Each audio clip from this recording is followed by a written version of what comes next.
மக்களே எல்லாத்துக்கும் ஹலோ மக்களே எல்லாத்துக்கும் வணக்கம். நான் தான் உங்க மாஸ்க் மேன்.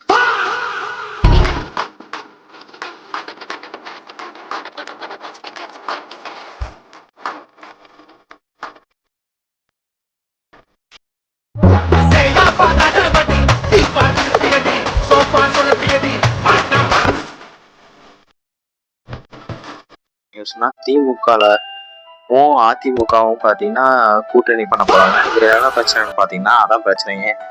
ஏன்னா உண்மையான அதிமுக தொண்டர்கள், அதிமுக கட்சி இருக்கிறவங்க, உண்மையான அதிமுக கட்சியில இருக்கிறவங்க யாரும் இப்ப நடக்கிற செயலுக்கு யாரும் அதாவது ஒத்துக்கிட்டு போக மாட்டாங்க. ஏன்னா அவங்களுக்கு தெரியும் என்ன நடக்கும், என்ன ஏதுன்னு தெரியும் அவங்களுக்கு இப்போ. ஏன்னா புதுசா ஒரு ஆள் வந்து ஆட்சி அமைச்சிடக்கூடாது அப்படிங்கிற ஒரு நிலைமைக்கு இருக்காங்க. மக்கள் இவ்வளோ கஷ்டப்பட்டு ஓட்டு போட்டு தளபதி சிஎம் ஆக்கிற மாட்டேன், அவங்க பிஎம் ஆக்கி விட்டுருவாங்க போல. ஏன்னா அடுத்து பிஎம் எலெக்ஷன் வந்துச்சுன்னா பிஜேபிலாம் கொஞ்சம் புரிஞ்சு நடந்துக்கங்க. அடுத்தலாம் உங்களுக்கு பதவி இருக்குமானே தெரியல. ஏன்டா இவனை சீடுன்னு நினைச்சிருவீங்க. ஸோ முடிஞ்ச அளவுக்கு அதிமுக இருந்து ஒரு 5 அதிமுக வந்து பார்த்தீங்கன்னா ஒரு 5 பேர் யாராவது ஒருத்தர் 5 பேரோ 6 பேரோ யாராவது ஒருத்தர் விளங்கிட்டீங்கன்னா, எங்களுக்கு கட்சி பிடிக்கல அப்படிங்கிற பேசி விளங்கிட்டீங்கன்னா பிரச்சனை கிடையாது. திமுகவும் இருக்காது, அதிமுகவும் இருக்காது, பிஜேபி இருக்காது, காங்கிரஸ் தாவேக்கா இது மட்டும் தான் 2 ஆட்சி அக்கமா இருக்கும். ஸோ புரிஞ்சு நடந்துக்கோங்க. தெளிவா இருக்காங்க 2 பேருமே. காங்கிரஸ் தெளிவா இருக்காங்க, தாவேக்காவும் தெளிவா இருக்காங்க. ஸோ முடிஞ்ச அளவுக்கு பார்த்தீங்கன்னா நீங்க வந்து இதெல்லாம் தவிர்க்கணும். நீங்க ரொம்ப தப்பு பண்ணிக்கிட்டு இருக்கீங்க வர. ஏன்னா சினிமாவில் இருந்தவரை கட்சிக்கு ஆரம்பிச்சதே திமுக தான். அந்த வசனம் சரியில்லை, இந்த வசனம் சரியில்லைன்னு சொல்லிட்டு இப்போ மறுபடியும் நீங்க இதை பண்ணீங்கன்னா, அவர் சிஎம்ல ஏற ஆசைப்பட்டவர். ஏன்னா இன்னைக்கு 7ஆம் தேதி இன்னைக்கு தான் பதவி ஏற்றுலாம். 6 சீட்டு 5 சீட்டு குறையா இருக்குன்றாங்க. என்ன பண்றது இல்லை. அதாவது புதுசா வந்தவங்க ஆட்சி அமைக்க போறான்னு இப்படி இருந்தா எப்படி, இதெல்லாம் சரி வருமா என்னெல்லாம் தெரியல. ஸோ முடிஞ்ச அளவுக்கு பார்த்தீங்கன்னா மக்கள் தெளிவாக இருக்கணும். எப்படியெல்லாம் பாருங்க, அதிமுகவோட உண்மையான தொண்டர்கள் யாரும் பார்த்தீங்கன்னா இந்த திமுக கூட கூட்டணி சேர்றத யாருமே ஏற்றுக்க மாட்டாங்க. பிஜேபி கூட சேர்ந்தாலும் சரி, காங்கிரஸ் கூட சேர்ந்தாலும் சரி, அது பிரச்சனை கிடையாது. ஆனால் உண்மையான எம்ஜிஆர் ரசிகர்களாக இருக்கட்டும், எம்ஜிஆரை பிடிச்சவங்களா இருக்கட்டும், அம்மாவை பிடிச்சவங்களா இருக்கட்டும், யாருமே சரி இந்த மாதிரி தப்பு பண்ணவே மாட்டாங்க. அவங்களுக்கு தெரியும் இது தவறான செயல், இது முற்றிலும் தவறான செயல்னு தெரியும். அது தெரிஞ்சிருந்தும் பண்ணுறாங்க. அது எல்லாத்துக்கும் காரணம் பார்த்தீங்கன்னா நம்ம தளபதி விஜய் தான். ஏன்னா அவர் தான் ஆட்சி அமைக்க போகிறான்னு தெரிஞ்சு அவங்களால முடியல, பொறுக்க முடியல. என்னடா இப்படி இருக்கேன்னு சொல்லி பொறுக்க முடியல. அதுதான் இவ்வளோத்துக்கு காரணம்.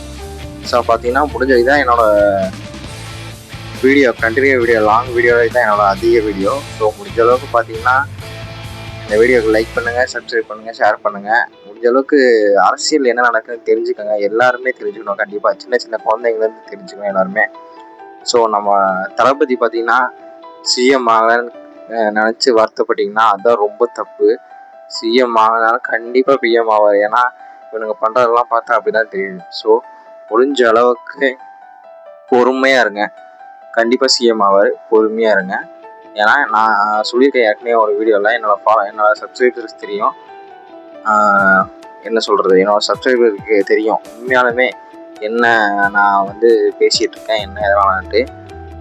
நான் வந்து ஃப்யூச்சர் ப்ரெடிக்ஷன் சொல்லிட்டு என் கனவுல என்னென்ன வருதோ, அதில் ஃப்யூச்சரை பற்றி என்னென்ன வருதோ அதெல்லாம் சொல்கிறேன்னு சொல்லியிருந்தேன். அதில் பார்த்தீங்கன்னா நம்பர் 1 என்னென்னா தளபதி கண்டிப்பாக சிஎம் ஆவார். அதாவது எலெக்ஷனில் மாற்றம் வரும். அதில் தளபதி எலெக்ஷனில் மாற்றம் வரும்னு சொல்லியிருந்தேன். அப்போவே எல்லாரும் புரிஞ்சுட்டாங்க தளபதி சிஎம் ஆக போகிறான்னு. செகண்ட் இப்போ நான் என்ன சொல்கிறேன் பார்த்தீங்கன்னா, தளபதி சிஎம் ஆக போகிறப்ப பார்த்தீங்கன்னா இங்கே கொஞ்சம் உயிர் போகாது, பார்த்தீங்கன்னா நிறைய உயிர் போகும். நான் இப்போவே சொல்கிறேன், நோட் பண்ணி வச்சுக்கோங்க. தளபதி மட்டும் சிஎம் ஆகலை அப்படின்னா யங்ஸ்டர்ஸ் பார்த்தீங்கன்னா அதெல்லாம் பொறுத்துக்க முடியாது, ரொம்ப முடிவு போயிடுவாங்க. வேறு வழியே இல்லாமல் நீங்கள் கையில் சிஎம் பதவி கொடுக்குற மாதிரி இருக்கும். அப்படி மட்டும் பண்ணிடாதீங்க. ஸோ முடிஞ்ச அளவுக்கு யோசிச்சு, எதிர்கட்சியானாலும் சரி, ஆள போகிற கட்சியானாலும் சரி, யோசிச்சு முடிவெடுங்க.